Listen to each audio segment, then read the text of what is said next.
Assalamualaikum warahmatullahi wabarakatuh.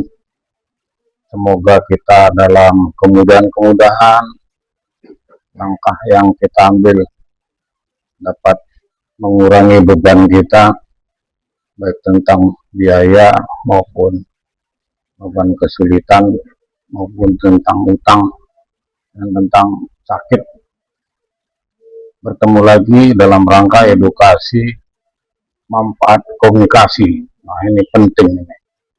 Harus kita meniru dari etnis lain tentang komunikasi. Jadi komunikasi ini banyak manfaatnya. Entah kita komunikasi di paguyuban, entah di organisasi kita dulu kerja, apakah itu nanti dalam pertemuan halal bihalal, apakah itu pertemuan dalam satu organisasi komunikasi. Komunikasi yang efektif ini sangat krusial untuk membangun hubungan. Jadi kita untuk membangun hubungan ada kalanya saya sesama kelompok haji, ada ketuanya. Nah, ternyata anggota-anggota ketua atau anggota-anggotanya itu kita membangun komunikasi sehingga ada beban kita yang selama ini dapat keluar karena adanya hubungan teman kita di satu instansi misalnya, atau di satu hubungan perdagangan jualan misalnya. Jadi ini perlu untuk dapat membuka komunikasi ini karena kita bisa menghindari kerugian-kerugian jalan buntu atau kesalahpahaman. Sehingga komunikasi ini perlu kita angkat untuk meningkatkan produktivitas serta untuk menyampaikan gagasan-gagasan. Jadi jangan dianggap kelompok grup WA misalnya. Kita tidak pernah berkomunikasi, mungkin ketemu hanya sekilas di WA saja.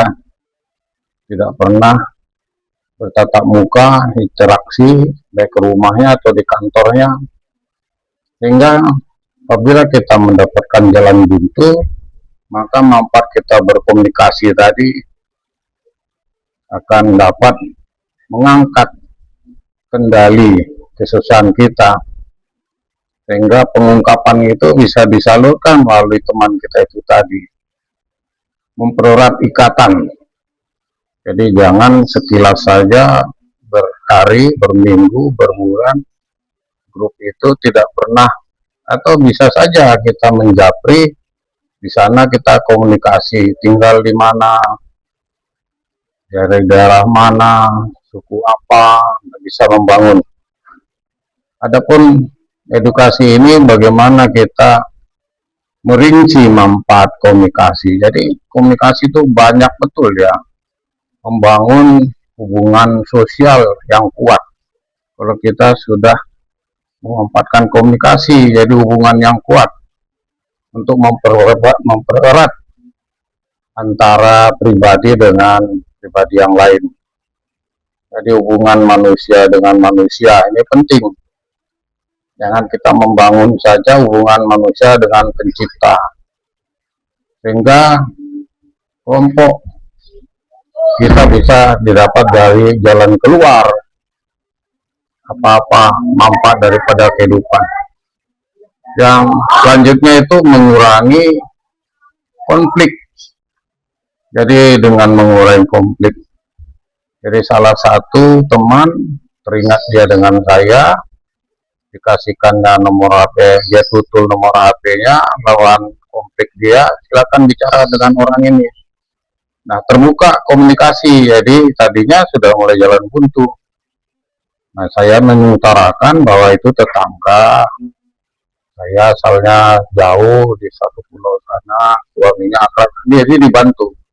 Ini namanya mengurangi konflik. Ada juga meningkatkan produktivitas kerja. Jadi karena kita membangun hubungan, kita dituntun. Misalnya saya di staf personil, sedangkan yang teman tersebut di staf logistik. Atau saya sebagai masyarakat, dia sebagai pedagang misalnya, atau ya sebagai hubungan transportasi misalnya. Jadi meningkatkan produktivitas kerja ini bisa dari komunikasi. Wawasan kita bisa ketemu sehingga efektif, meningkatkan dengan cara berkoordinasi. Jangan-jangan bisa juga nanti berkolaborasi. Oke, kalau gitu tak, kita sama-sama satu tujuan. Bagaimana yang tadinya dia memobilisasi soal administrasi, saya mobilisasi aktivitasnya, kegiatannya. Inilah yang disebut dengan meningkatkan produktivitas kerja. Kita sudah 81 tahun kemerdekaan kita, komunikasi kita ini hampir tetap jalan di tempat, sehingga kita kurang terbuka ya, seperti hidup sendiri dengan sendiri saja, tidak membuka jalur, sehingga produktivitas kerja kita tetap. Kondisi kita begini, harusnya tidak. Jangan kita terkejut PBB naik, ternyata teman kita kerja di kantor perpajakan dapat informasi misalnya. Juga untuk meningkatkan komunikasi ini, kita ada alat informasi dan pengambilan keputusan. Itulah bermanfaatnya komunikasi ini, sehingga alat informasi dan pengambilan keputusan dapat disampaikan. Ini loh datanya, ini yang diperlukan, sehingga terbuka wawasan, apakah itu wawasan daripada persoalan pribadi kita, misalnya tanah tidak laku-laku, dengan caranya kita membuka informasi, jalan mungkin tanah kita terlalu mahal, atau tanah kita kurang disampaikan kepada orang lain sehingga tidak laku. Ini bisa sebagai alat informasi kita memanfaatkan komunikasi. Juga kita melakukan motivasi kendali ya, dengan adanya manfaat komunikasi ini. Semangat kita ada. Jadi kita dapat berperan penting dalam memotivasi kegiatan kita sendiri atau individu kita dengan kelompok sesama misalnya, kelompok paguyuban misalnya, kelompok WA group misalnya, kelompok sekolah lulusan SD, SMP, SMA, kelompok radio komunikasi misalnya, kelompok perwiritan atau pengajian di masjid misalnya. Jadi peran penting dalam memotivasi individu untuk mengontrol. Jadi dapat, selama ini kita tidak tahu, kita sama-sama setiap hari Senin pagi, subuh kita mengaji, tartil, ada guru Syariah internasional, tapi begitu selesai ngaji pulang-pulang, tidak membangun dengan mungkin sebelum pulang, tinggal di mana Pak? Bagaimana Pak? Kapan ada di rumah Pak? Nomor HP-nya bagaimana Pak? Sehingga terbuka, dapat kita mengontrol, sehingga dapat kita memotivasi kegiatan kita.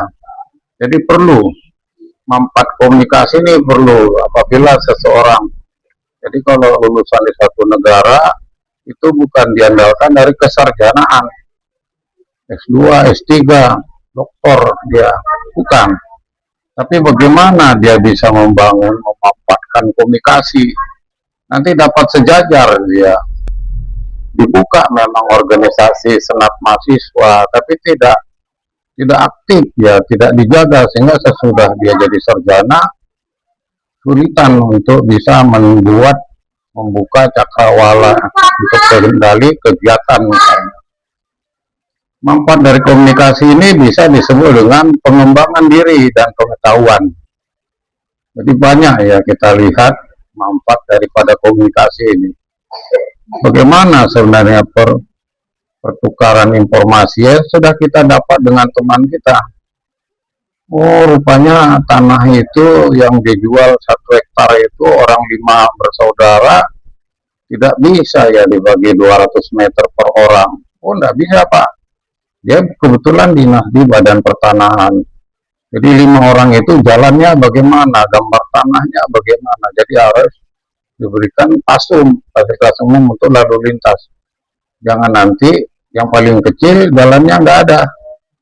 Ini jadi mempengaruhi. Jadi jangan dikira tanah 2000 meter dengan orang 4 orang itu sudah merasa dibagi 2, wah itu kan 4.000 ya, bagi 4 itu kan berarti 500 oh bukan begitu. Inilah yang dimaksud dengan pengembangan diri dan pengetahuan. Waktu kita sangat terbatas. Terima kasih. Assalamualaikum warahmatullahi wabarakatuh.